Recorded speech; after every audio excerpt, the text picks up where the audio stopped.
Când Isus a ajuns la templu, a văzut că oamenii vindeau, făceau schimb de bani, ca într-o piață.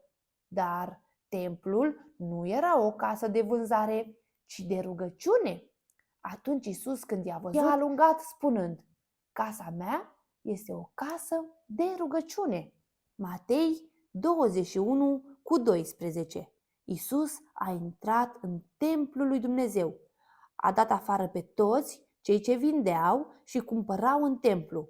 A răsturnat mesele schimbătorilor de bani și scaunele celor ce vindeau porumbei. Și le-a zis: este scris, casa mea se va chema o casă de rugăciune, dar voi ați făcut din ea o peșteră de tâlhari.